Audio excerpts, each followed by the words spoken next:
اللہ نے میرے نبی کو خاندانی طور پر وہاں پہنچایا جہاں کو نہیں جا سکتا. پھر آپ کی ذات کو اتنا حسن بخشا. ایک آدمی بات حسن کی کرے، آپ کالا کلوٹا بیٹھا ہوئے تو گل جڑ دی کوئی. تو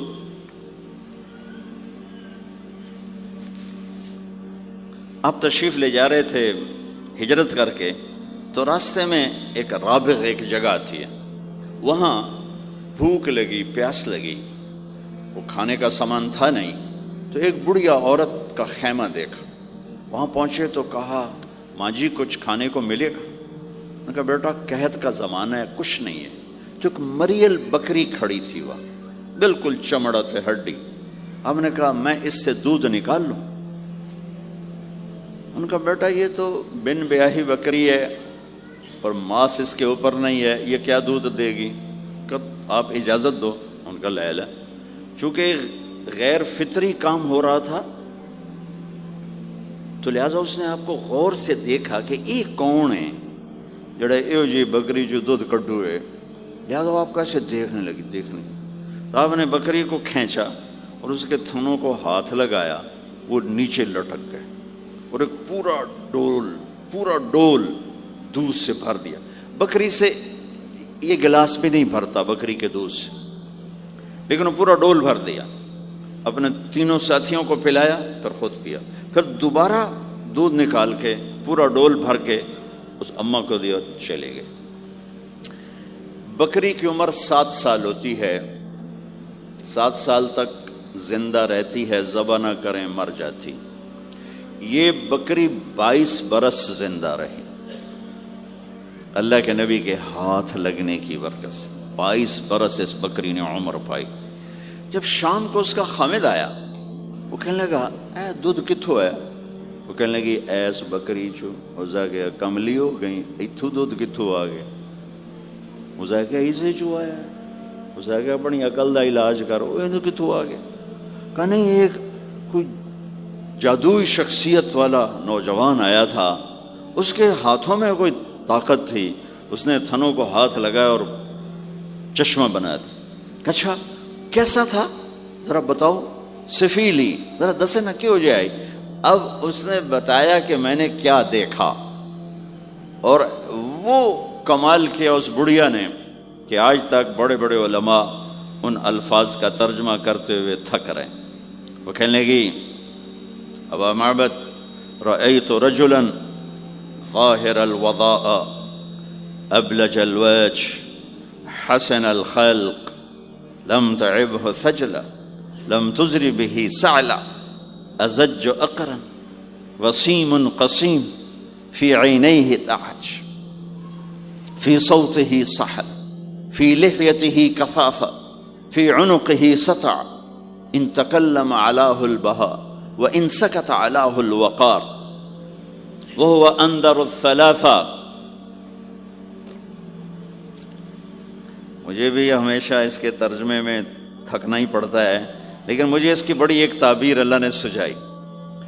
کہنے لگے میں اس کا ترجمہ یوں کرتا ہوں، کہنے لگے ابو معبد میں تمہیں کیا بتاؤں، میں نے ایسا انسان دیکھا مجھے لگا جیسے 14ویں کا چاندی کپڑے پہن کے زمین پہ آ گیا. کہ مجھے یوں لگے 14ویں کا چاندی زمین پہ کپڑے پہن کے اتر آیا. کیا حسن تھا، کیا جمال تھا، کیا خوبصورت بھویں تھیں، کیسا ماتھا چوڑا تھا، آنکھیں کیسی حسین تھیں. ادعج اشکل احور اہدب اکہل انجل ابرج. میرے نبی کی آنکھوں کے بارے میں 7 الفاظ آتے ہیں، 7 جو میں نے ابھی دہرائے، اور ان 7 کا ایک ترجمہ ہے کہ کائنات میں ایسی آنکھ اللہ نے کسی کو نہیں عطا فرمائی، ایسی خوبصورت آنکھیں اللہ نے عطا فرمائی آپ کو. کہ آواز میں جادو تھا، آواز میں جادو تھا، آواز دل کو پکڑتی تھی. گردن لمبی خوبصورت، چہرہ 14ویں کے چاند کی طرح چمکتا تھا، اور براق الثنایا، دانت ایسے خوبصورت تھے، مسکراتے تھے تو دانتوں سے نور نکلتا دکھائی دیتا تھا، جب بولتے تھے تو نور چھا جاتا تھا. چپ ہوتے تھے وقار چھا جاتا تھا، خوبصورت سیاہ کالے بال تھے، نیم گھنگریالے بال تھے، پیٹ نہیں نکلا ہوا تھا، بال نہیں اڑے ہوئے تھے، سیدھا وجود تھا، سیدھا۔ کتنے ہمارے معاشرے کے لوگ ہیں، آپ سجے پاسے بیٹھے ہوں پیٹ کھبے پاسے گئے ہوں، پیٹ کھبے پاسے ہوں آپ سجے پاسے ہوں۔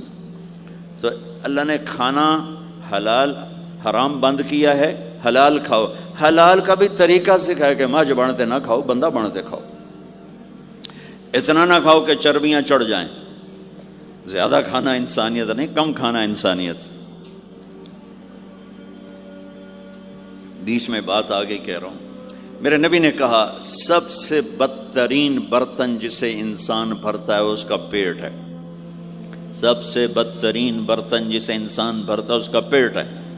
اور اگر تم نے کھانا ہی ہے اور تم کہتے ہو نہیں میں نے کھانا ہی ہے، تو 3 حصے کرو، ایک غذا کے لیے، ایک پانی کے لیے اور ایک ہوا کے لیے، ایک حصہ چھوڑو، ساری زندگی بیماری نہیں آئے گی۔ لیکن یہاں تک کھانے کے بعد پھر ڈاکٹروں کی چاندی نہیں ہوگی تو اور کیا ہوگا؟ جب تک یہ بیکریاں ہیں، یہ کولڈ ڈرنکس ہیں اور یہ فاسٹ فوڈز ہیں، صحت مند کوئی نہیں ہوگا۔ بھوکے رہنے میں اللہ نے صحت رکھی، کھا کھا کے تباہی پھیر دیتے۔ میٹھا کھانے سے شوگر نہیں ہو رہی، زیادہ کھانے سے شوگر ہو رہی، دبا کے کھانے سے شوگر ہو رہی۔ اللہ میرے نبی نے کھانے کا طریقہ بھی بتایا، کھانے کی چیزیں بھی بتائیں، کھانے کا طریقہ بھی بتایا، کھانے کے آداب بھی بتائے۔ کہنے لگی 2 لفظ جو دنیا میں کسی انسان کے لیے استعمال نہیں ہوئے، میں نے آخر میں چھوڑ دے۔ کہنے لگی ابو معبد، میں جب اس کو دیکھتی تھی نا تو میرے دیکھنے کی طلب اور بڑھ جاتی تھی، پھر جب دیکھتی تھی طلب اور بڑھ جاتی تھی۔ وہ جب تک کھڑے رہے میری آنکھ نہیں بھری۔ وسیم وسیم وسیم۔ ابو معبد میں جدھر سے دیکھتی تھی حسن ان کا غلام تھا، ہاتھ جوڑ کے کھڑا تھا۔ قسیم قسیم، قسیم اسے کہتے ہیں جس کو چاروں طرف سے حسن و جمال نے گھیرا ہوا ہو، اور وسیم اسے کہتے ہیں جس کو دیکھ کے نہ دل بھرے نہ آنکھ بھرے۔ دنیا کا ہر حسن تھوڑی دیر دیکھنے کے بعد خوبصورتی ختم، کشش ختم۔ ایک ہستی کائنات میں آئی ہے میرے اور آپ کا نبی، جن کو جتنا دیکھا جاتا تھا دیکھنے کا شوق بڑھتا تھا۔ ام عائشہ بیٹھی کپڑا سی رہی تھی، سوئی گر گئی، تھوڑا سا اندھیرا نظر نہیں آ رہی، ہمارے نبی کمرے میں انٹر ہوئے تو آپ کے چہرے کے نور سے سوئی چمکنے لگی تو آپ نے سوئی کو اٹھایا ہے۔ یہ میرے نبی کا ظاہر ہے جو اللہ نے اتنا خوبصورت کر کے بنایا۔ پھر یہیں ہمیں زندگی کی خوبصورتی بھی ملی کہ زندگی خوبصورت ہو۔ زندگی خوبصورت ہوتی ہے رویوں کے ساتھ۔ پہلا رشتہ خامند اور بیوی ہے، پھر اولاد ہے، پھر آگے رشتے بنتے ہیں، ماں باپ ہیں، یہ سارے رشتے یہ اس زندگی سے بنتے ہیں جو میرے نبی ہمیں سکھا کر گئے۔ آپ بطور، چونکہ آپ نے باپ تو دیکھا نہیں، ماں کو دیکھا ہے، اور ماں کے ساتھ زیادہ عرصہ نہیں رہے، صرف 6 سال رہے ہیں، تو ماں کے ساتھ کیا ہونا چاہیے؟ ماں کے ساتھ سلوک ہوگا تو ماں دعا دے گی نا۔ باپ کی خدمت کرو گے تو باپ دعا دے گا نا۔ آنکھوں میں آنکھیں ڈال کے بات کرو گے تو زندگی، باپ کو تو نیند نہیں آئے گی، ماں کو تو نیند نہیں آئے گی۔ ماں باپ میں سلوک و اولاد لڑ کے بیٹھی ہو تو ماں باپ کو تو نیند نہیں آئے گی۔ بیوی بدتمیزی سے بات کرے تو خامند کے نیند اڑ جائے گی، خامند بدتمیزی کرے تو بیوی کی نیند اڑ جائے گی۔ تو یہ کہاں سے زندگی ملے گی؟ میرے نبی کے دروازے پر جاؤ، وہاں پتہ چلے گا کہ زندگی کیسے گزاری ہے۔ تو آپ نے اپنی اس تمنا کا اظہار کیا، کاش میری ماں زندہ ہوتی تو میں اس کی ایسی خدمت کرتا۔ میں عشاء کی نماز کے مصلی پہ کھڑا ہو کر ہاتھ باندھے سورۃ فاتحہ پڑھ رہا تھا، الحمدللہ رب العالمین۔ ادھر سے میرے گھر سے آواز آتی، محمد، میری ماں مجھے پکارتی محمد، تو میں نماز توڑ کے کہتا لبیک یا اماں، ماں جی میں حاضر ہوں، ماں جی میں حاضر ہوں۔ زندگی کو خوبصورت بنانے کا ماں باپ کے لیے طریقہ کہ اولاد ماں باپ کی آنکھوں کی ٹھنڈک بنے. یہ بچے ہمارا سب سے قیمتی سرمایہ، اور انہی پر سب سے بڑا ظلم ہوتا ہے. سب سے بڑا ظلم ہے آج کے ماں باپ کا 3 سال کے بچے کو اسکول ڈالنا. سب سے بڑا ظلم ہے. وہ روتا ہوا جاتا ہے، روتا ہوا آتا ہے، اور ماں باپ سے اس کی محبت کی تار کٹتے جاتے ہیں، کٹتے جاتے ہیں، کٹتے جاتے ہیں. 7ویں سال میں وہ بدتمیز ہوا پڑا ہوتا ہے. اب مائیں پریشان ہیں، بچے بدتمیز ہیں، بچے بدتمیز ہیں، کیونکہ ماں نے گود نہیں دی. جو ٹائم ماں نے دینا تھا وہ دے دیا اسکول کو. اور ہمارے اسکول کاروباری ادارے ہیں، علمی ادارے نہیں ہیں، کاروباری ادارے ہیں. میرے ملک کا یہ روگ ہے کہ یہاں کا وکیل بھی کاروباری ہے، یہاں کا ڈاکٹر بھی تاجر ہے، یہاں کا وکیل بھی تاجر ہے، یہاں کا جج بھی بک جاتا ہے، اور یہاں کا اسکول اور کالج بھی کاروبار ہے. 3 سال کا بچہ جب ماں باپ سے دور ہوتا ہے، روتا ہوا جاتا، روتا ہوا آتا، تو وہ ماں باپ سے دور ہو جاتا ہے. اس کے اندر نفرت پیدا ہونی شروع ہو جاتی. سر اٹھا جو ہی وہ سر نکالتا ہے تو وہ ماں باپ کا نافرمان ہو جاتا ہے، بدتمیزی کرتا ہے، لڑتا ہے، جھگڑتا ہے، کیونکہ ماں اور باپ نے ٹائم نہیں دیا. اور پھر اس موبائل نے ہماری زندگی، گھر کی زندگی تباہ کر دی ہے کہ بچہ آ کر ماں سے بات کرتا ہے، ماں موبائل کو دیکھ کے بچے سے بات کر رہی ہوتی. وہ باپ سے بات کرتا ہے، وہ اپنے موبائل میں، اور بچے سے بات کرتا ہے. یہ اس بچے کی عزت کو ذبح کر دینے والی بات. آنکھ سے آنکھ ملانا عزت دینا ہے. میرے نبی پاک صلی اللہ تعالی علیہ وسلم کی طرف جب کوئی آپ کو بلاتا نا، یا رسول اللہ آپ سے، تو مثلا یہ ہماری مجلس ہے، ادھر بھی لوگ ہیں، ادھر بھی لوگ ہیں. اب مجھے کوئی ادھر سے بلائے تو میری تو اتنی گردن مڑے گی، کوئی ادھر سے بلائے میری اتنی گردن مڑے گی. لیکن میرے نبی پاک صلی اللہ علیہ وسلم کو ادھر سے جب کوئی آواز دیتا یا رسول اللہ، تو اب یوں نہیں کرتے تھے، ہاں جی 200 کی گل ہے. اب پورا یوں کرتے تھے ایسے. بولو میرے بھائی کیا بات ہے، سبحان اللہ. آپ کو ادھر سے کوئی بلاتا یا رسول اللہ، تب ایسے نہیں کرتے تھے، ہاں جی بولو. اب پورا ایسے مڑ کر پھر فرماتے، جی فرمائیے کیا بات. اب عام لوگوں کے ساتھ یہ فرماتے تھے. ہم تو اپنی اولاد کے ساتھ یہ نہیں کرتے، بیوی خامند کے ساتھ یہ نہیں کرتے، خامند بیوی کے ساتھ یہ نہیں کرتے.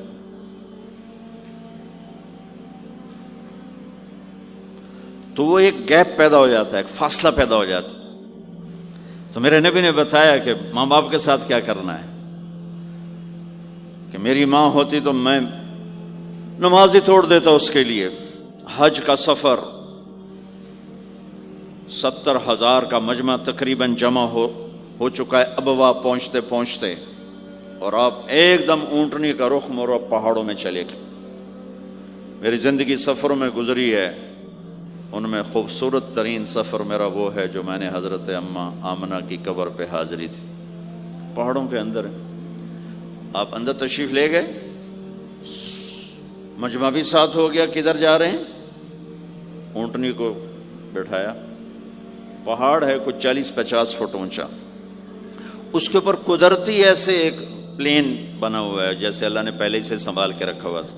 اب تو انہوں نے قبر کا نشان مٹا دیا ہے.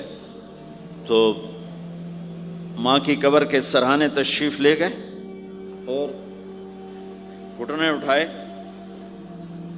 ہاتھ یہاں رکھے اور سر گھٹنوں میں دیا ایسے. یہ پوزیشن ہے چھوٹے بچے کے رونے کی. جب وہ رونا چاہتا ہے تو پھر اپنے پاؤں اٹھا کر یوں کر دیتے.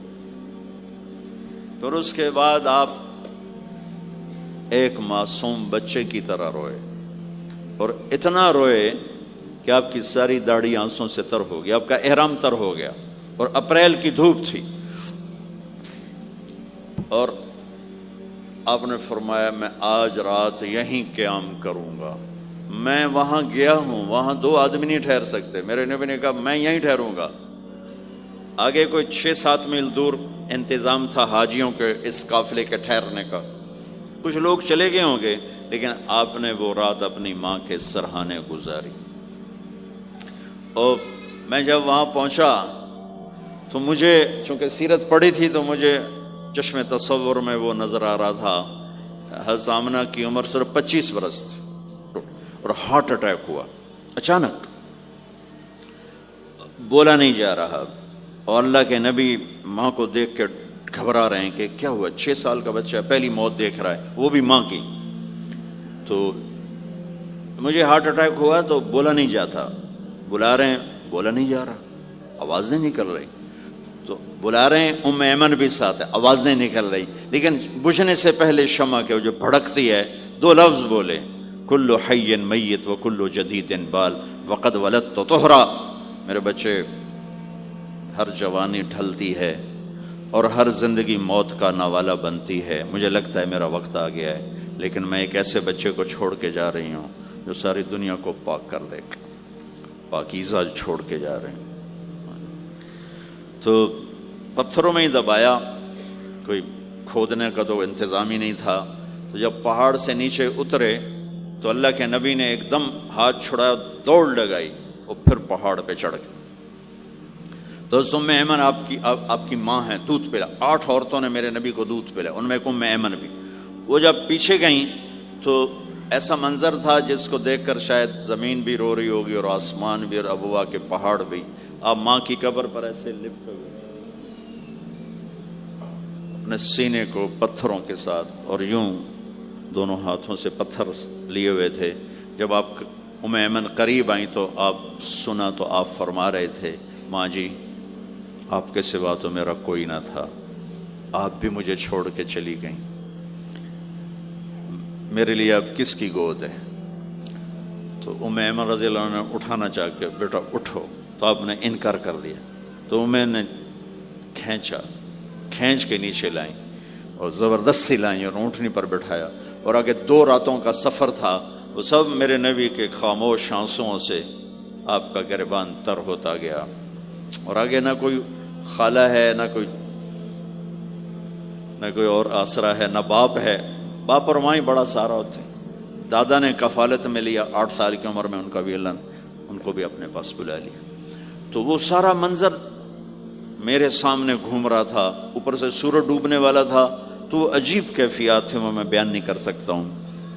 کہ اللہ کی قسم، اگر آپ اور میں زندگی کو خوبصورت بنانا چاہتے ہیں تو اپنے نبی کی زندگی کو سیکھنا ہوگا، ان بچوں کو سکھانا ہوگا. ہم نے کوئی کاروباری کام نہیں کیا کہ ہم سے کوئی کاروبار کر رہے ہیں، کوئی پیسہ کما رہے ہیں. حاشا وکلا، حاشا وکلا. ہماری یہ نسل، ان کے ساتھ کاروبار کر رہا ہوں کہ یہ پروان چڑھیں اپنے نبی کی محبت کے ساتھ، یہ پروان چڑھیں اپنے حبیب کے نقش قدم پر چلنے کے ساتھ. ان کے اندر اللہ، اس کے نبی کی محبت، ہر بچے بچی کے اندر اللہ نے اپنے اور اپنے حبیب کی چپ ڈال دی. اس کو نکالا نہیں جا سکتا. میں اس کو ایکٹیویٹ کرنا چاہتا ہوں کہ اللہ کرے ان کے جذبے اللہ کے نبی کے ساتھ جڑ جائیں. پھر ماننا آسان ہو جاتا، پھر اطاعت آسان ہو جاتی. جب محبت نہیں ہوتی تو اطاعت نہیں آتی. تو میرے بھائی بہنوں، زندگی کی خوبصورتی کا تعلق میرے نبی والے خوبصورت اخلاق کے ساتھ. پھر آپ نے بیویوں کے ساتھ کیا سلوک کیا. 2 مہینے چولہا نہیں جلتا، 2 مہینے کھانے کو کچھ نہیں ملتا، اور ہر بیگم قربان ہے، فدا ہے. 2 مہینے جس عورت کے گھر میں چولہا نہ جلے وہ خامند کا کیا حشر کرے گی. اور میرے نبی کے گھر میں 2 مہینے چولہا نہیں جل رہا ہے، خود بھی بھوک برداشت کر رہے ہیں، بیگمات بھی بھوک برداشت کر رہے ہیں. ایک رات حضرت عائشہ کے ساتھ لیٹے ہوئے تھے ایک ہی چارپائی پر. تو آپ کبھی یوں کروڑ بدلتے، کبھی یوں کروڑ بدلتے. پھر ایک دم آگے بڑھے اور چارپائی کی لکڑی کے اوپر ایسے پیڑ کو ٹیک کر نیچے جھک گئے. تو عائشہ اٹھ کے بیٹھ گئے، یا رسول اللہ کیا ہوا؟ آپ سیدھے ہو کر فرمایا، عائشہ بھوک بڑی لگی. جس کے ہاتھ میں جنت کی چابی ہو، جو میرے نبی کا، میرے اللہ کا محبوب اور حبیب ہو، جس سے پردے ہٹا کر میرا رب کلام کر چکا ہو، جسے قاب قوسین او ادنا کا مقام دے چکا ہو، اور جس سے آگے مقام محمود پر بٹھانے والا ہو، اور جس کی شفاعت سے جنت کا دروازہ کھلنے والا ہو۔ عائشہ بھوک بڑی لگی تو عائشہ رونے لگی کہ یا رسول اللہ آپ اللہ سے بات کیوں نہیں کرتے ہیں؟ کہ نہیں عائشہ، اسی بھوک میں اللہ سے ملوں گا، مجھ سے پہلے جو نبی میرے ساتھی تھے وہ بھی اسی طرح چلے گئے، میں بھی ایسے ہی چلا جاؤں گا۔ اور اس کے باوجود بیویاں قربان ہو رہی ہیں، فدا ہو رہی ہیں۔ کس چیز نے باندھا ہوا تھا؟ میرے نبی کے سلوک نے، میرے نبی کے اخلاق نے۔ اللہ کی قسم، میرے نبی کی شادیاں شوق کی شادیاں نہیں تھی۔ ایک حدیث سناتا ہوں، ما تزوجت وما زوجت الا بوحی من السماء نزل به جبریل۔ سن لو لوگو، میں نے جہاں شادی کی، میں نے جہاں بیٹی دی، پہلے آسمان سے وحی آئی، جبریل لے کر آئے، پھر میں نے شادی کی۔ تو یہ شوق کی شادیاں نہیں ہیں، زندگی سکھانے کی شادیاں ہیں، کیونکہ سب سے مشکل رشتہ خامند اور بیوی ہے، سب سے مشکل رشتہ خامند اور بیوی ہے۔ اس وقت طلاقیں کیوں بڑھ رہی ہیں؟ ایک تو یہ ہماری یہ جو فاسٹ فوڈ ہے، اس نے ہمارے اندر جو ایک نیچرل سسٹم تھا اسے ڈسٹرب کر دیا ہے، تو غصہ بڑھ گیا ہے، برداشت گھٹ گئی ہے، چھوٹی چھوٹی باتوں پہ گھر اجڑ رہے ہیں، گھر اجڑ رہے ہیں۔ پہلے یورپ میں سنتے تھے، اب یہاں پاکستان آج شادی ہوتی، چوتھے دن طلاق ہو رہی ہوتی۔ میں وہاں بیان کے لیے نکل رہا تھا مانچسٹر، تو میرے ساتھ جو گاڑی چلا رہا تھا، میں نے پوچھا آپ کیا کرتے ہو؟ لاہور کا تھا۔ کہا جی میں وکیل ہوں۔ میں نے کہا یہاں کوئی جھوٹے کیس ہوتے ہیں جیسے پاکستان میں؟ کہا جی نہیں، یہاں جھوٹا کیس کوئی نہیں ہوتا، جو بھی ہوتا ہے جینون ہوتا ہے۔ میں نے کہا یہاں مسلمانوں کے لڑائی جھگڑے آتے ہیں؟ کہا جی ہاں جی آتے ہیں۔ میں نے کہا سب سے زیادہ کیا جھگڑے آتے ہیں؟ کہا جی سب سے زیادہ طلاق کے آتے ہیں، طلاق طلاق طلاق طلاق۔ کہ نہیں سیکھا، زندگی برداشت کا نام ہے، برداشت کرنا سیکھا نہیں۔ میرے نبی نے 11 شادیاں کی، ہر قسم کی عورت کے ساتھ شادی کی، خاندان کے اندر، برادری کے اندر، اور خاندان برادری سے باہر۔ یہی 3 نسبتیں ہیں۔ اپنے خاندان میں قریش، تو آپ کی کئی بیگمات قریش، حضرت عائشہ، حضرت حفصہ، حضرت زینب، حضرت ام حبیبہ، یہ سب قریش ہیں۔ قریش سے باہر حضرت میمونہ، حضرت جویریہ، یہ قریش سے باہر ہے، برادری۔ پھر برادری سے بھی باہر شادی کی، یہود، حضرت صفیہ یہودی کی بیٹی ہیں، ان کے ساتھ شادی کی۔ ہر نسل سے شادی کی، اوپر والے کا نظام ہے۔ اپنے سے مالدار حضرت خدیجہ، اپنے برابر ام سلمہ، ام حبیبہ، اپنے سے کم فخر میں جویریہ، صفیہ، اپنے سے غربت کے ساتھ نہیں۔ عمر سے بڑی کے ساتھ شادی کی حضرت خدیجہ، ہم عمر کے ساتھ شادی کی حضرت سودا، عمر سے کم سے شادی کی حضرت عائشہ، بیوہ سے شادی کی حضرت خدیجہ، مطلقہ سے شادی کی حضرت زینب، کماری سے شادی کی حضرت عائشہ۔ جتنی بھی نسبتیں کسی عورت کی بن سکتی ہیں، ان سب میں اللہ نے آپ کو استعمال کر کے زندگی گزارنے کا طریقہ سکھایا۔ تیز مزاج کے ساتھ شادی کی حضرت حفصہ رضی اللہ تعالیٰ عنہ، مزاج میں تیزی تھی۔ حضرت عمر رضی اللہ تعالیٰ عنہ کی بیٹی، مزاج میں شدت تھی، زندگی گزار کے دکھایا۔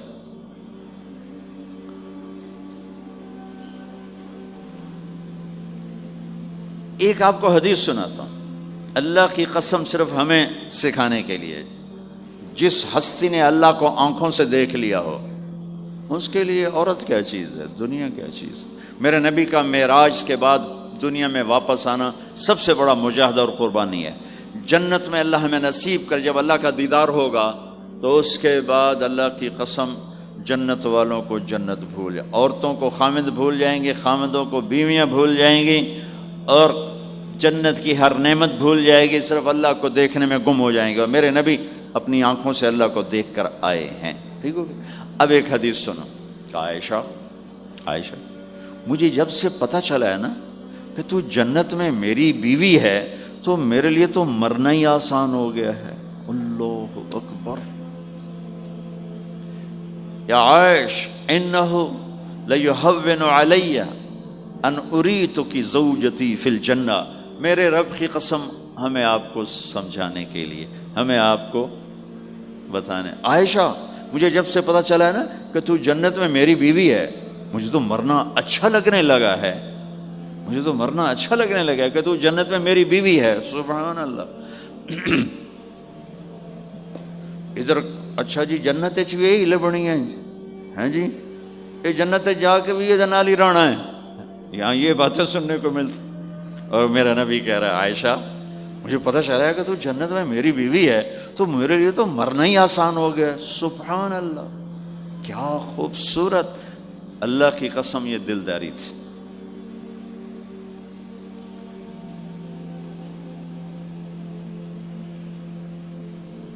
سب سے مشکل رشتہ خامند اور بیوی ہے، سینکڑوں آیات اس کے لیے اللہ نے اتاری، ماں باپ کے لیے چند آیات، اولاد کے لیے چند آیات، بہن بھائیوں کے لیے چند آیات ہے، خامند اور بیوی کے لیے قرآن پڑھا ہے، پوری سورت اتاری ہے، اور سینکڑوں آیات اتاری، چونکہ ایک اس رشتے کی اہمیت، ایک اس کی نزاکت اور کمزوری کہ کوئی رشتہ ٹوٹتا نہیں سوائے خامند اور بیوی کے۔ میں ماں کا بیٹا ہوں، باپ کا بیٹا ہوں، اچھا ہوں یا برا ہوں، انہی کا ہوں، میرا نسب میری نافرمانی سے بدل نہیں سکتا، میں اللہ بخش کا بیٹا ہوں، میرا یہ نسب بدل نہیں سکتا، اچھا ہوں یا برا ہوں، اللہ ان کی قبر روشن کرے۔ خامند اور بیوی کا رشتہ ایک بول پہ ٹوٹ جاتا ہے، ایک بول پہ ٹوٹ جاتا ہے، اس لیے اس کو بچانے کے لیے آیات آیات آیات، اور میرے نبی کی شادیاں کہ کس طرح ایک گھر کو لے کے چلتے ہیں، کس طرح ہر مزاج کی عورت کے ساتھ سلوک کرتے ہیں۔ جہاد کا سفر، کاروباری سفر نہیں، میرے نبی کا، اور چلنے لگے، اعلان ہوا کوچ کرو، سب نے سواریاں کس لیں، سامان کس لیا، یوں چلنے کا حکم ہو رہا ہے، اور حضرت عائشہ رضی اللہ نے اپنا یوں دیکھا، اونٹنی پہ بیٹھ گئی تھیں، ہار کوئی نہیں، یا رسول اللہ میرا تو ہار کوئی نہیں، میرا ہار گم ہو گیا ہے، میرا ہار تلاش کریں ہم پھر چلیں گے۔ تو میرے نبی کہتے تو وڈی آئی نواب زادی، میں جہاد تے بہ جانا تینوں ہار دی پائے گی، چل اگو لگ۔ میرے نبی نے کہا چلو بھائی عائشہ کا ہار تلاش کرو۔ اللہ کی قسم میں جب یہ واقعات پڑھتا ہوں یا سناتا ہوں میں خود حیرت میں ڈوبا ہوتا ہوں کہ کیا کر دیا میرے نبی نے، جہاد کا سفر، اور میرے نبی کا ہار تلاش کرو بھائی، اب سارے ہار تلاش کر رہے ہیں، کچھ دن چھپ گیا اور ہار کی تلاش تو بند ہو گئی اور سفر بھی بند، چونکہ اندھیرے میں کہاں جائیں گے، اور آپ کے ماتھے پہ شکن، عائشہ تیری وجہ سے ساری مصیبت ہے، اللہ دے بندی تو ہار دے مگر پہ گئی، کیڑی گل ہے ہار دی، ایک لفظ نہیں فرمایا، سارے قافلے نے قیام کیا، عشاء تک تو پانی تھا وضو کا، پانی ختم ہو گیا، عشاء مغرب عشاء پڑی کٹھی تو پانی ختم ہو گیا، اب پانی ختم ہو گیا تو فجر کی نماز آ رہی ہے، پانی کوئی نہیں ہے، تو سارے صحابہ نے ابو بکر پہ چڑھائی کی، اے ویکھے تیری دھی دے مگر ساڑے نال کی بنی، ہن اسی نماز کی میں پڑھنی ہے، پانی تو ہے نہیں تو وضو کی میں کرنا ہے۔ اب ابو بکر کو غصہ چڑھا، اس ایک دم، وہ تو باپ تھے، وہ گھس گئے خیمے میں، آگے دیکھا تو اللہ کے نبی اما عائشہ کی گود میں سر رکھ کے سوئے ہوئے تھے، اور اما جی ایسے بیٹھی تھی، آپ کو سارا دیکھ رہی ہوں، اب بولیں تو خطرہ ہے آنکھ کھل جائے گی، اور غصہ بھی چڑھا ہوا ہے، باپ بھی ہیں، تو اب مجھے دیکھو کیا کر رہے تھے۔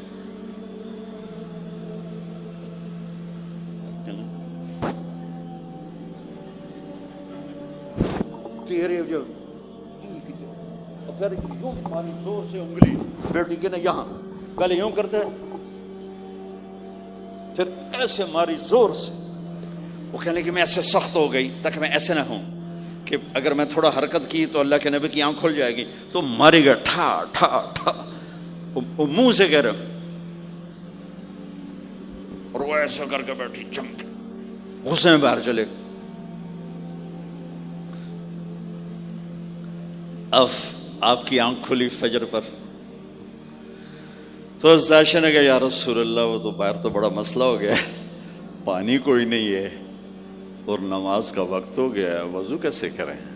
سبحان اللہ، اللہ نے قانون بدل دیا، دنیا میں پہلی دفعہ ہونے لگا ہے۔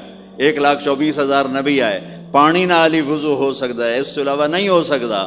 میرے اللہ نے قرآن اتارا فَإِن لَّمْ تَجِدُوا مَاءً فَتَيَمَّمُوا صَعِيدًا طَيِّبًا فَامْسَحُوا بِوُجُوهِكُمْ وَأَيْدِيكُمْ مِنْهُ۔ اچھا میرے بندو، پانی مک گیا ہے، چلو مٹی چاہتے منہ تے مارو تے دوئی چاہتے ہتھاں تے مارو تے تمہارا وضو ہو گیا، چلو تیمم کرو اور نماز پڑھو۔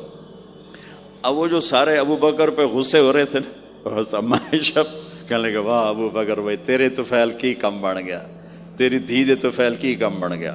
تو اسید بن حذیر پہلے ذرا زیادہ گرم ہوئے تھے، تو وہی ابو بکر تیرے گھر کی یہ پہلی برکت نہیں ہے، پہلے بھی بہت شمار برکتیں تیرے گھر کی طفیل امت کو ملی ہیں۔ تو اللہ نے تیمم کی آیت اتار دی، حضرت عائشہ کو ڈانٹ پلانے کی آیت نہیں آئی کہ میرے نبی تیری بیگم کے ہار کی وجہ سے میرے دین کا کام رک گیا اور میرے بندوں کی نماز خراب ہو گئی اور ان کو پانی سے محروم ہونا پڑا۔ میں قربان جاؤں اپنے رب پر، اپنے حبیب پر، اس ماں عائشہ پر، دنیا کی واحد عورت ہے جس کے سینے پر سر رکھ کر کسی نبی نے جان دی ہو۔ 1,24,000 نبیوں میں سے کوئی نہیں ہے جس کا سر بیگم کے سینے اور ٹھوڑی کے درمیان ہو اور اس کی جان اللہ نے نکالی ہو۔ واحد میرے آپ کے مات فی سحری و نحری، سحری و نحری، سحری و کہ میرے چونکہ آپ ایسے بیٹھے تھی اور حبیب پاک آپ کے سینے پر یوں دراز تھے، نیم دراز اس طرح، اور آپ کا سر مبارک ٹھوڑی کے ساتھ لگ رہا تھا، ٹھوڑی کے ساتھ یہ جگہ یہاں لگ رہی تھی اور باقی یہاں تھی، آپ اس طرح۔ اور واحد خاتون ہے جن کا حجرہ کسی نبی کی آرام گاہ بنا، ابدی آرام گاہ بنا، واحد اما عائشہ ہیں جن کے حجرے کو اللہ نے کسی نبی کے آرام گاہ بنایا۔ اور یہ واحد حجرہ ہے جہاں 70,000 فرشتہ صبح آ کے درود و سلام پڑھتا ہے اور شام تک پڑھتا ہے، اور شام کو 70,000 نیا آتا ہے اور صبح تک درود و سلام پڑھتا ہے اور واپس چلا جاتا ہے۔ کائنات اللہ جب مسلمان دنیا سے مٹ جائیں گے، مسجد نبوی مٹ جائے گی، بیت اللہ مٹ جائے گا، مدینے کی ایک اینٹ باقی نہیں بچے گی، مکہ کتنے بڑی بڑی بلڈنگیں، ایک اینٹ باقی نہیں بچے گی، اور وہاں سے گزرتے ہوئے لوگ کہیں گے لگتا ہے اتنے کدی آبادی ہوئے گی، ایتھے لگتا ہے کدی آبادی ہوئے گی۔ یہ زبانوں پہ ہوگا جب سارے نشان مٹ جائیں گے، اس وقت بھی 70,000 فرشتہ آ کے درود و سلام صبح سے شام تک پڑھے گا اور شام سے صبح تک پڑھے گا۔ یہ واحد میں خاتون ہیں عائشہ بنت ابی بکر جن کو اللہ نے یہ عزت بخشی، اور یہ واحد خاتون ہیں جب ان کے اوپر تہمت لگی، حضرت یوسف علیہ السلام پہ تہمت لگی تو بچے نے گواہی دی، حضرت مریم پہ تہمت لگی بیٹے نے گواہی دی، اور اما عائشہ پہ تہمت لگی تو اللہ نے گواہی دی کہ میں گواہ ہوں، اللہ گواہ بن کے آئے۔ تو اللہ نے کہا تیمم کرو بھائی، سارے خوش ہو گئے، سارے خوش ہو گئے۔ تو حضرت عائشہ نے کہا یا رسول اللہ اب میرا ہار چھوڑ دیں، اب چلیں۔ تب آپ نے کہا چلو بھائی کوچ کرو۔ اس سے زیادہ کوئی دلداری کا واقعہ پیش کر سکتا ہے؟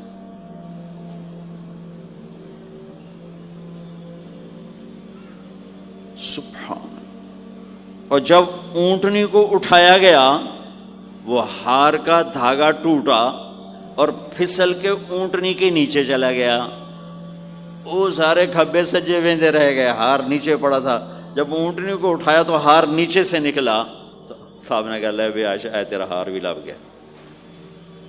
یہ دلداری ہے میرے نبی کی، یہ ہمیں سکھایا۔ کہیں عورتوں کی بدتمیزی بھی انتہا کو پہنچی ہوتی ہے اور وہ اپنے گھر اجاڑ دیتی ہیں اپنی زبان کی شدت کی وجہ سے، اپنی بد اخلاقی کی وجہ سے۔ لیکن کوئی زیادہ معاملہ مردوں کی طرف سے خراب ہوتا ہے تو شریعت نے بھی اس کو زیادہ بیان کیا اور میرے نبی نے بھی اس کو اجاگر کیا۔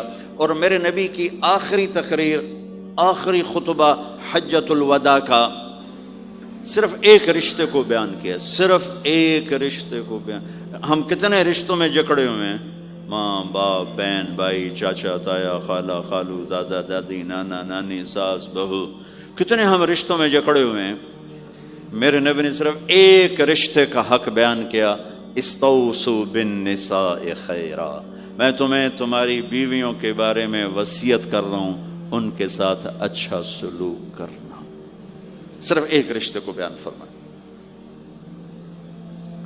چونکہ یہ بنیادی رشتہ ہے، یہاں سے خاندان بنتا ہے۔ جب یہ ٹوٹ جاتا ہے اور ہمارا جوائنٹ فیملی سسٹم ہے تو کہیں ساس توڑ رہی ہے، کہیں سسر توڑ رہا ہے، کہیں نندیں توڑ رہی ہیں، کہیں خود خامد اپنی بے وقوفی کی وجہ سے توڑ رہا ہے، کہیں بیوی اپنی حماقت کی وجہ سے اس رشتے کو توڑ رہی ہے۔ ایک عورت آئی، ایک لڑکی آئی، یا رسول اللہ میری شادی ہونے لگی، میرے خامد کا کیا حق ہے میرے اوپر؟ دونوں طرف کی میرے نبی نے زندگی سکھائی۔ میرے نبی نے فرمایا تیرے خامد کے جسم پہ پھوڑے نکل آئیں، پھوڑوں میں گندا پانی جمع ہو جائے، پیپ جمع ہو جائے، اور تو زبان سے چاٹ چاٹ کے اس کے زخموں کو دھوئے، تو بھی تو نے اپنے خامد کا حق ادا نہیں کیا ہے۔ دوسرا، لائف کو بیلنس کیا میرے نبی نے کہ ایک گھر کیسے چلتا ہے، وہ کس طرح خوبصورت بنتا ہے، وہ میرے نبی کے اخلاق ہیں۔ آپ سب سے ایک بات کرتا ہوں، برداشت کرنا سیکھ لیں، زندگی خوبصورت ہو جائے۔ صرف سارے اخلاق کو میں جمع کروں ایک لفظ میں، برداشت، اور اس کو شریعت میں صبر۔ صبر کرنا سیکھ لیں، زندگی خوبصورت ہو جائے گی۔ بچیاں ساس کی شکایت کر رہی ہوتی ہیں، کبھی خامند کی شکایت کر رہی ہوتی ہیں، کبھی اولاد ماں باپ کی شکایت کر رہی ہوتی ہے، کبھی اولاد ماں باپ کی شکایت کر رہے ہوتے ہیں۔ شکایتوں سے جہان بھرا پڑا ہے۔ آپ شکایتوں کو دفن کر کے ہونٹ سی لیں، صبر، آہ نہ کر لبوں کو سی، عشق ہے دل لگی نہیں، سینے پہ تیر کھائے جا، آگے قدم بڑھائے جا، یعنی زبان حال سے کہہ دے کہ ہاں ستائے جا۔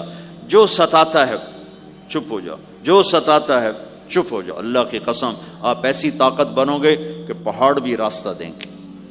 صبر انسان کی سب سے بڑی طاقت، صبر انسان کی سب سے بڑی طاقت ہے، صبر انسان کی سب سے بڑی طاقت، الٹا کے رکھ دیتی ہے چیزوں کو۔ چپ رہنا سیکھ، خاموش رہنا سیکھ، درگزر کرنا سیکھ، تو آپ دیکھیں گے آپ کی زندگی میں کتنا حسن آتا ہے، کتنی زندگی میں مٹھاس پیدا ہوتی ہے۔ غصہ نکال دینا وقتی ایک راحت ہوتی ہے، اور پھر شرمندگی اور ندامت کے سوا کچھ نہیں ہوتا۔ اور پی جانا، سہ جانا، یہ آپ کو ایک عظیم و شان ہستی بنا دے گا۔ آپ کی دعائیں عرش سے جا ٹکرائیں گی۔ چپ رہنا ان بچوں کو سکھائیں، خاص طور پر اپنی بیٹیوں کو چپ رہنا سکھائیں کہ میں دکھ سے کہتا ہوں میرے دیس کا سسرالی معاشرہ ظالم ہے، ظالم ہے، ظالم ہے۔ اس میں نہ کوئی نمازی کی قید ہے، نہ بے نمازی کی، نہ دیندار کی، نہ بے دین کی، نہ کسی پردے والے گھر کی، نہ بے پرد گھر کی۔ سسرالی معاشرہ بہت ظالم ہے، بہت ظالم۔ جوائنٹ فیملی سسٹم عذاب بن چکا ہے، عذاب۔ پہلے ایک رحمت تھی یہ کہ سب کو اپنے حقوق حدود کا پتہ تھا، اب کسی کی زندگی میں دخل دینا یہ ہمارے اخلاق بن چکے ہیں، تو ہم اپنی زندگیوں کو خراب کر چکے، برباد کر چکے۔ پھر اولاد کے ساتھ کیا کرنا ہے؟ میرے نبی نے حسن حسین کے ساتھ 7 سال گزارے، حسین کے ساتھ 6 سال، حسن کے ساتھ 7 سال علیہم السلام رضی اللہ عنہما۔ 7 سال میں بچہ سمجھدار ہوتا ہے، ایک نصیحت نہیں کی، ایک نصیحت، 7 سال ایک نصیحت نہیں پائیں گے آپ۔ اتنے بڑے نبی، اتنا بڑا انسانیت کا بوجھ، اور روزانہ ٹائم نکال کے بچوں کے پاس آ کر بیٹھتے تھے، ان کے ساتھ کھیلتے تھے، کشتی کرتے تھے، اور بھائیوں کو لائن میں کھڑا کر دیتے تھے۔ تو حضرت جعفر جوانی میں شہید ہو گئے، ان کے بچوں کو، عون، عبداللہ، محمد، ان کے 3 بیٹے تھے، ان کو بھی بلا لیتے اور ایسے ان کو لائن میں کھڑا کر کے پھر ایسے بائیں پھیلا، ہاں بھائی آؤ بھائی مجھے پکڑو، کون ہے جو مجھے پہلے ہاتھ لگائے گا؟ کون ہے جو مجھے پہلے ہاتھ لگائے گا؟ وہ دوڑ لگاتے پانچوں کا پانچوں، کوئی سر پہ چڑھتا، کوئی کمر پہ چڑھتا، کوئی گود میں گرتا، اور میرے نبی بیٹھ کے مسکراتے۔ ایک مجھے بات یاد ہے، صرف ایک یاد، کہ حضرت امام حسن رضی اللہ تعالیٰ عنہ علیہ السلام، انہوں نے صدقے کی کھجور اٹھائی اور منہ میں ڈال لی، صدقے کا آیا تھا مال، تو ایک کھجور اٹھا کے منہ میں، تو ہم کہا بخ بخ بخ، تب نے منہ میں نا انگلی ڈال کے کھجور نکال لی کہ بیٹا ہمارے گھر پہ صدقہ جائز نہیں ہے، اس کو پھینک دو۔ بس یہ ایک بات مجھے اپنے نبی کی زندگی میں ملتی ہے، ٹائم دیا، محبت دی۔ کمال کی بات ہے نہیں، اتنی بڑی ہستی ہو اور بچوں کے لیے گھوڑا بنے کھڑے، آؤ بھائی آؤ بھائی، دونوں ہاتھ بھی ٹیک دیے، گھٹنے بھی ٹیک دے، آؤ بھائی میری کمر پہ چڑھ جاؤ۔ ان کو کمر پہ چڑھایا اور پورے کمرے میں چکر لگا رہے ہیں، چکر لگا رہے ہیں، اور پھر ان سے کہہ رہے ہیں تمہارا اونٹ کیسا؟ اونٹ متیا سواری کو کہتے ہیں، لیکن عام طور پر متیا عربی میں اونٹ کے لیے بولا جاتا۔ تو پوچھتے بچوں تمہاری سواری کیسی ہے؟ پھر دونوں بھائیوں کو اتار دیتے اور نواسی حضرت زینب ان کو اٹھاتے اور اپنی کمر پہ بٹھا کر کمرے میں چکر لگا رہے ہیں، چکر لگا رہے ہیں، چکر لگا رہے ہیں۔ یہ مائیں روز ٹھوکی کھلوتے، ایدو تھپڑ ایدو تھپڑ ایدو تھپڑ ایدو تھپڑ۔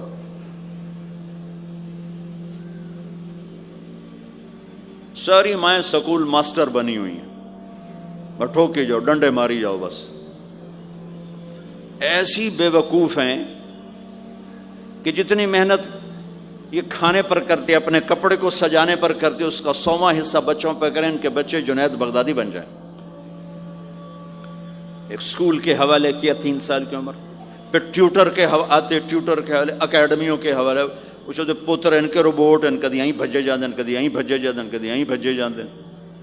اے آیا کہ بی آیا؟ اے بی سانو آپ برباد کیتا ہے۔ آہا، اور سنو، چلو یہ تو گھر کی بات ہے نا۔ ایک دفعہ حسن حسین کی کشتی کرواتے تھے، آؤ بھائی کشتی کرو بھائی۔ ایک دن کا واقعہ نہیں، یہ آئے دن کا واقعہ ہے، لیکن ایک واقعہ کہ حسن حسین کی کشتی ہو رہی، حسین چھوٹے تھے، حسن بڑے تھے، تو حسن دبا رہے ہوں گے حسین کو، تو آپ حضرت حسین کو شاباش شاباش حسین، ای ہے حسین، ای حسین، یعنی حسین زور لا، حسین زور لا، شاباش شاباش۔ اماں بول پڑی، فاطمہ جنت کی سردار، یا رسول اللہ آپ ساری شاباش حسین کو دیے جا رہے ہیں، حسن کو نہیں دے رہے۔ ہم نے کہا فاطمہ یہ جبریل میرے پاس کھڑا ہوا ہے، یہ بھی حسین کو شاباش دے رہا ہے، تو اس کے پیچھے میں بھی حسین کو شاباش دے رہا۔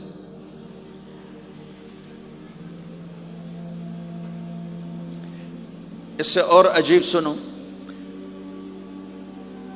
آپ فرض نماز پڑھا رہے ہیں، فرض نماز، فرض نماز، نفل نہیں، گھر میں نہیں، مسجد میں، اور آپ سجدے میں گئے اور حسن نے چھلانگ لگائی اور کمر پہ جا کے بیٹھ گئے، اور اینج بندہ کرسی تو ٹھوک کے بیٹھ جاتا۔ میرے نبی نے سجدہ لمبا کر دیا، اتنا لمبا کیا کہ وہ سجدے میں پڑے لوگ سوچنے لگے کہ کہیں اللہ کا نبی فوت تو نہیں ہو گیا۔ تو جو سامنے والی صف تھی انہوں نے یوں کر کے دیکھا، پچھڑوں کو تو نظر نہیں آنا، انہوں نے اینج کر کے دیکھا تو دیکھا تو حسن سجدے اوپر چڑھے ہوئے، تو ایک صحابی جو قریب تھے انہوں نے ایسے ہاتھ آگے بڑھایا اتارنے کے لیے، تو میرے نبی نے بغلوں سے دیکھا کہ ایک ہاتھ آگے آ رہا ہے، تو آپ نے سجدے میں یوں کیا، میرے بچے کو کچھ نہ کہو، جب تک حسن نہیں اترے آپ سجدے میں پڑے رہے۔ اور ایک اور تماشا ہوتا تھا، چونکہ اب نماز لمبی پڑھاتے تھے، لمبی ہوتی تھی نماز، تو آپ ذرا پاؤں کا فاصلہ ہے تو حسن ادھر بیٹھتے، حسین ادھر بیٹھتے، نماز میں میرے رب کی قسم سنا رہا ہوں۔ اب یہ دونوں کی آپس میں نا وہ شروع ہو جاتی، وہ ادھر وہ ادھر، پہلے حسن پار کرتے تو حسین ادھر آ جاتے، پھر حسین ادھر جاتے تو حسن یوں آ جاتے، پورے قیام میں یہ دونوں بھائی یوں یوں کرتے رہتے تھے، یوں، وہ ادھر وہ ادھر، وہ ادھر وہ ادھر، سبحان اللہ، نماز ہو رہی۔ اس سے عجیب سنو، آپ نے اپنی بیٹی حضرت زینب آپ کی بڑی بیٹی زینب، ان کی بیٹی امامہ کو ظہر یا عصر کی نماز پڑھا رہے ہیں، کہاں بٹھایا ہوا ہے؟ میں پہلے بیان کرتا ہوں یہاں بٹھایا ہوا ہے علی یدہ، لیکن میں نے اب چند دن پہلے حدیث پڑھی، یہاں نہیں بٹھایا، یہاں نہیں بٹھایا، یہاں بٹھایا ہوا تھا، یہاں کندھے پر بٹھایا ہوا تھا، یہاں علی عاتقہ، اس کو عاتق کہتے ہیں، اور نماز پڑھا رہے تھے۔ جب آپ رکوع میں جانے لگے تو یہاں سے پکڑا اور آرام سے اس کو ساتھ بٹھایا، پھر رکوع کیا، قوما کیا، سجدہ کیا، سجدے سے جب اٹھے تو پھر امامہ کو اٹھا کر کندھے پہ بٹھا کے پھر نماز شروع کر دی۔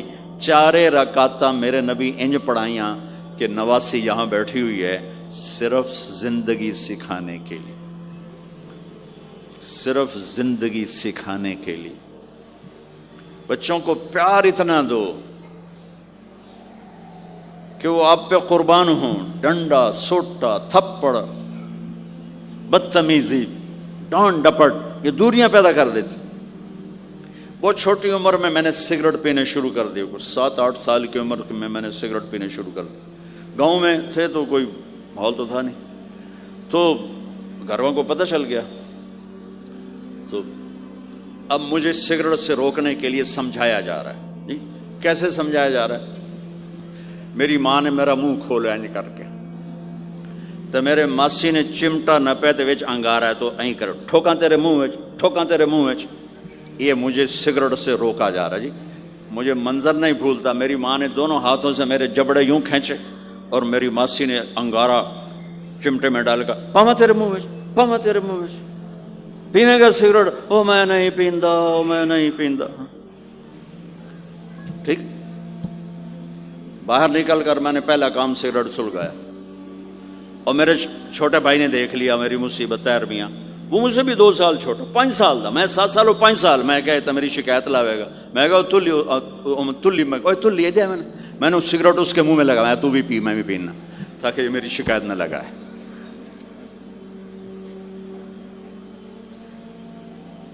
تو آج کے ماں باپ بڑے جاہل ہیں، ہم بڑے ایجوکیٹڈ ہیں، میں کہتا ہوں انتہائی جاہل ہیں، جنہیں بچے کو لے کے چلنا نہیں آتا، جنہیں رشتوں کی قدر نہیں، انہوں نے خاک پڑا ہے، کاغذ کی ڈگریوں کو علم بنا کے پھرتے ہیں، جسے میرے نبی کی زندگی کا پتہ نہیں۔ اللہ کی قسم جانور سے بدتر ہے،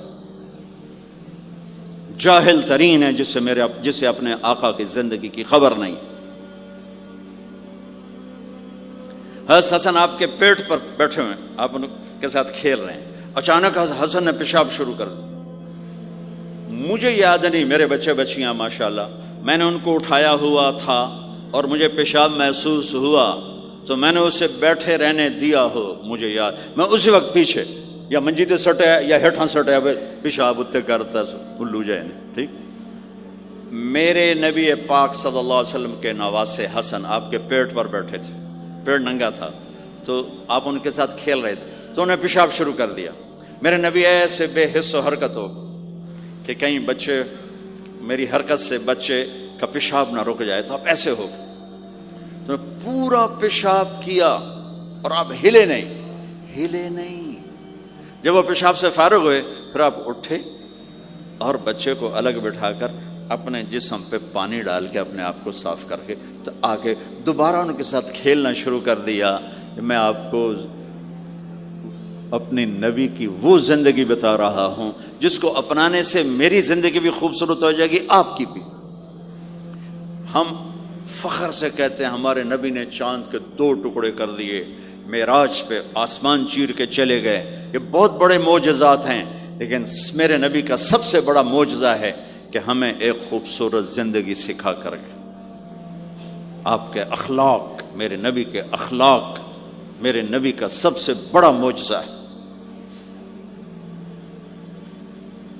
حسن کو آگے بٹھایا ہوا تھا رضی اللہ عنہ علیہ السلام، تو ان کو ایسے زبان دکھاتے حسن کو، تو حسن اس کو پکڑنے کی کوشش کرتے، جب ایسے ہاتھ مارتے تو آپ زبان منہ میں کرتے، اچھا وہ ہنس پڑتے، بچہ ہنس پڑتے، تو پھر اس کے بعد آپ یوں کرتے تو پھر حسن آگے ہاتھ مارتے، پھر آپ زبان منہ میں کر لیتے، پھر وہ کرتے ہنستے، پھر آپ چپ ہو جاتے۔ کتنی دیر آپ حسن کے ساتھ یہ کھیل کھیلتے رہے۔ آپ گلی میں گزر رہے ہیں، بچے کھیل رہے تھے، بچوں میں حسین کھیل رہے تھے، تو آپ نے کہا پکڑو بھائی حسین کو، پکڑو بھائی، تو وہ آگے بھاگے، تو آپ پیچھے جان بوجھ کے جیسے ہم کرتے ہیں وَجَعَلَ السَّبِيُّ يَلْعَبُ هَا هُنَا وَهَا هُنَا، جب وہ ادھر جاتے تو آپ آگے ہو جاتے، وہ ادھر آتے آپ ادھر ہو جاتے۔ پوری گلی یہ تماشا دیکھ رہی ہے، اور حسن حسین کبھی آگے بھاگ رہے کبھی پیچھے بھاگ رہے، اور آپ جان بوجھ کے اس کو پکڑ نہیں رہے، ہاں پکڑو بھائی، پکڑو بھائی، پکڑو بھائی، اور وہ بڑے ہنس رہے ہیں کہ آج میرا نانا تو میں نے نپ ہی نہیں سکتا۔ تو یہ تھوڑی دیر جب یہ کھیل چلتا رہا، پھر آپ نے ان کو کہا یہ پکڑ لیا اور اٹھایا اور ہونٹ چومے اور ماتھا چوما، کہ حسین مجھ سے ہے میں حسین سے، حسین مجھ سے ہے میں حسین سے۔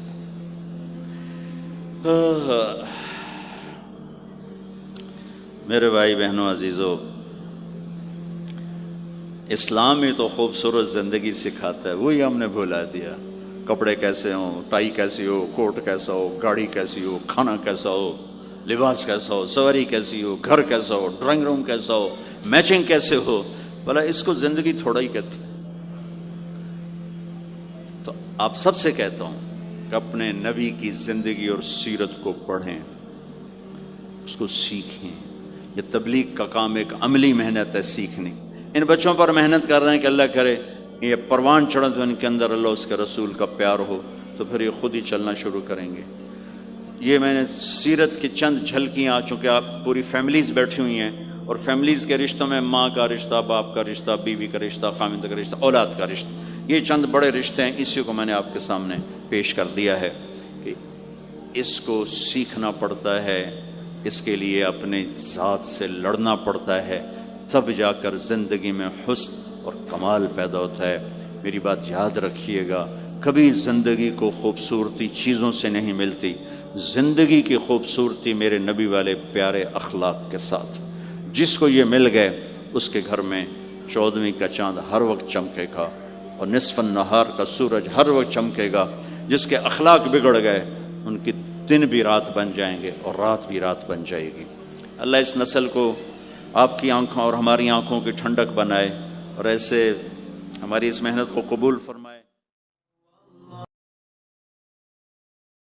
کر کر یاد سجن نو کھاندے،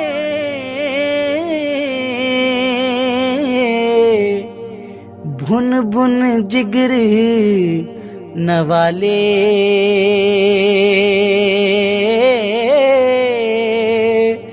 شربت وانگ پیارے ہتھوں،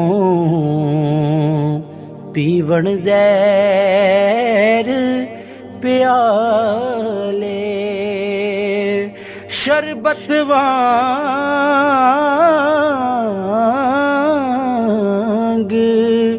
پیارے ہتھوں، پیون زہر پیالے، لے